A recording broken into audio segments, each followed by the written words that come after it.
Hello student, welcome to my channel civil engineering exam fighter high jump. मैं दिव्यानी हरपाल आज solid mechanics का एक topic stress के ऊपर लेक्चर लेकर के आई हूँ। Okay, let's start. स्ट्रेस, सबसे पहले समझने वाली बात यह है कि स्ट्रेस क्या होता है। हमने हमेशा से इसका फॉर्मूला पढ़ा है, stress is equals to P by A। ठीक है, तो ये P बाय A कहाँ से आया, स्ट्रेस होता क्या है, तो हम वो यहाँ पे अभी डिस्कस करेंगे। स्ट्रेस से जनरली ये समझ में आता है कि मानकर चलिए एक मेंबर है हमारे पास। ठीक है, इस मेंबर पे हमने एन एग्जाम्पल एक्सटेंशन फोर्स लगाया है, टेंसाइल फोर्स हमने दोनों साइड पे लगाया है। इसका कोई एक सेक्शन है जिसका नाम हमने दे दिए हैं A और B। जब हम इसमें फोर्स अप्लाई करते हैं तो ये जो मेंबर है वो क्या हो जाएगा, इसका साइज़ क्या हो जाएगा। जैसे इसका साइज़ है मानकर चलिए L, तो आफ्टर एप्लीकेशन ऑफ लोड इनका जो साइज़ होगा वो क्या हो जाएगा, बढ़ जाएगा। क्यों? क्योंकि इसमें टेंसाइल फोर्सेस है, और मैंने इसके पहले के लेक्चर में आपको बताया था टेंसाइल फोर्सेस लगता है तो एक्सटेंशन होता है, इलोंगेशन होता है, और उसमें क्या जनरेट होता है, डिफॉर्मेशन जनरेट होता है। तो जब भी हम इसमें हमने एक तरीके से कौन सा फोर्स लगाया, टेंसाइल फोर्स लगाया। टेंसाइल फोर्स लगाने पे उसमें क्या जनरेट हो गया, एक्सटेंशन आने पे एक इलोंगेशन आया जिसको हम बोलते हैं डेल एल। ये थी उसकी ओरिजिनल लेंथ, और बाद में फोर्स अप्लाई होने पर जो चेंज इन लेंथ हुआ वो कहलाता है आपका डेल एल। और उस कंडीशन में जो A और B की पोजीशन थी वो चेंज होकर के A डैश और B डैश की पोजीशन पे आ गई।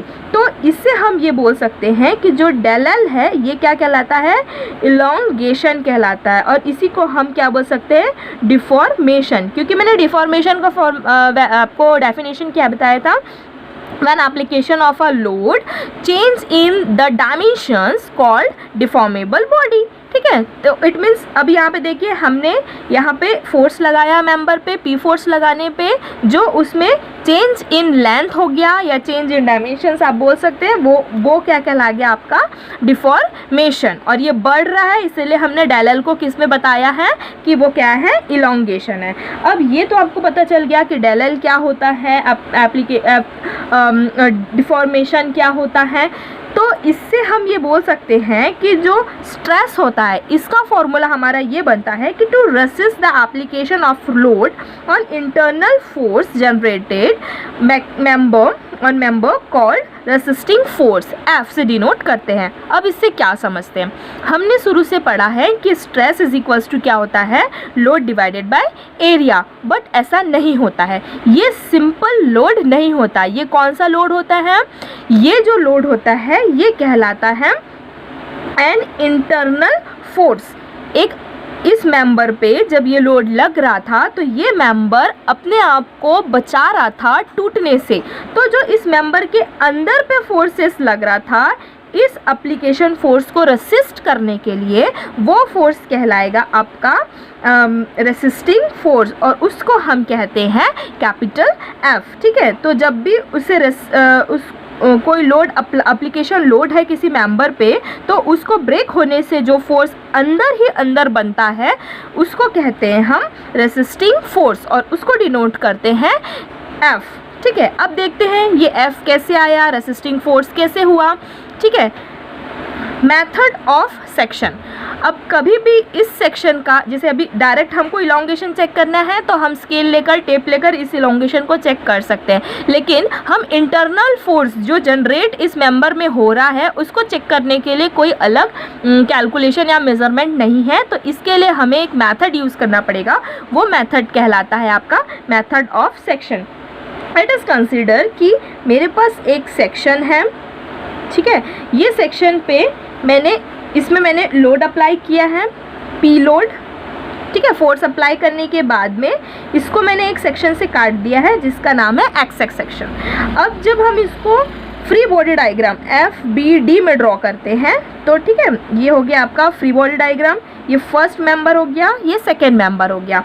अब देखिए यहाँ लोड लग रहा है P का, यहाँ लोड लग रहा है P का, लेकिन जैसे मैंने आपको बताया यहाँ पे क्या लगेगा, फोर्स लगेगा, और F किसको डिनोट करता है, रेसिस्टिंग फोर्स। अब ये जो रेसिस्ट कर रहा है ब्रेक होने से इस सेक्शन पे, ये कहलाएगा आपका F। अब इसका डायरेक्शन हमेशा देखिए एप्लीकेशन ऑफ जो लोड है उसके ऑपोजिट डायरेक्शन में रहेगा। लेकिन सिंपल सी बात है, किसी चीज़ को यदि मुझे बचाना है उसको टूटने से, तो मैं क्या करूँगी, उसको ऑपोजिट डायरेक्शन पे खींचूंगी, ना कि उसी डायरेक्शन पे उसको पुश करूँगी। तो ये भी सिंपल सी बात है कि उस डायरेक्शन पे यदि फोर्स लग रहा है तो उसको टूटने से, अलग होने से बचाने के लिए ऑपोजिट इन डायरेक्शन जो फोर्स लगेगा उसको हम बोलेंगे रेसिस्टिंग फोर्स। तो सेम एज यहाँ भी opposite in direction F force लगेगा। अब देखिए, अब ये F फोर्स की वैल्यू क्या होगी। F फोर्स की वैल्यू, अब आपने पढ़ा है static equilibrium condition. Equilibrium condition क्या बोलती है कि जो जितने भी फोर्सेस हैं सबमिशन ज़ीरो, जितने भी मोमेंट है सबमिशन ज़ीरो। तो हम मानकर चल रहे हैं कि जो हमारा सेक्शन है वो स्टैटिक इक्विलिब्रियम कंडीशंस फॉलो करता है। तो इससे हम बोल सकते हैं कि submission of x, y, z जितने भी फोर्सेस हैं उसकी वैल्यू क्या आ रही है, ज़ीरो। तो इसमें हम इसको ट्राई करते हैं, submission f of x is equals to zero. ठीक है, तो अब यहाँ पे सबमिशन ऑफ x है तो इस डायरेक्शन पे जा रहा है, तो f पॉजिटिव हो गया, p ऑपोजिट माइनस डायरेक्शन पे है इसीलिए p माइनस हो गया, इज इक्वल्स टू ज़ीरो। तो अब हम बता सकते हैं f is equals to value कितनी आ गई, p। ठीक है, तो अब हम बोल सकते हैं जितना फोर्स वो इधर लगा रहा है उतना ही रेसिस्टिंग फोर्स अंदर की तरफ भी लगेगा उसको बचाने के लिए, उसको टूटने से बचाने के लिए।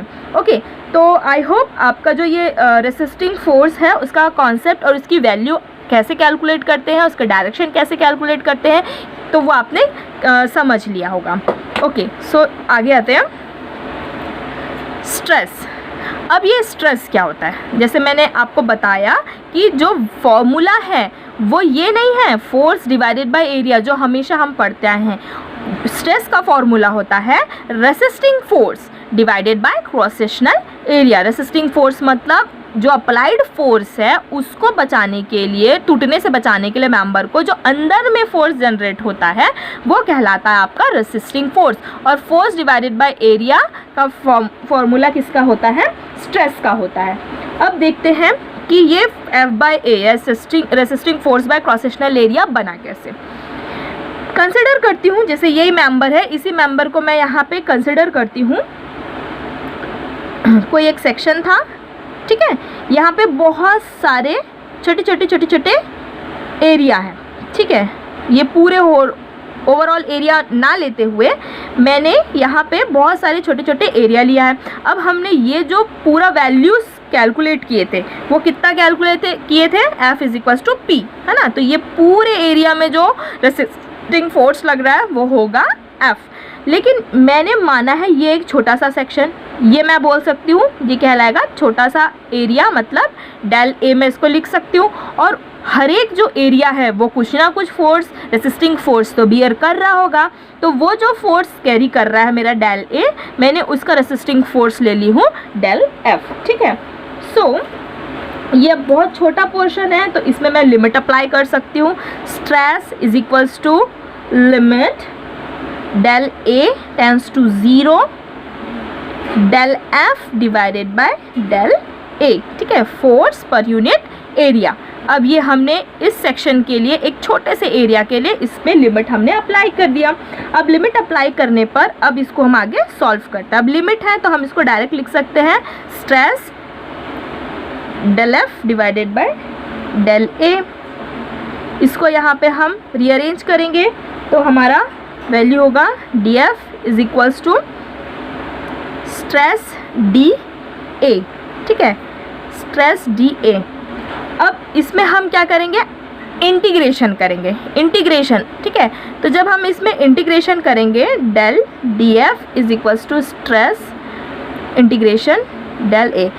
अब इस पे ये फोकस करने वाली बात है कि ये जो स्ट्रेस है इसकी कोई ना कोई वैल्यू होगी, इसको हम कांस्टेंट बोल नहीं सकते। क्यों?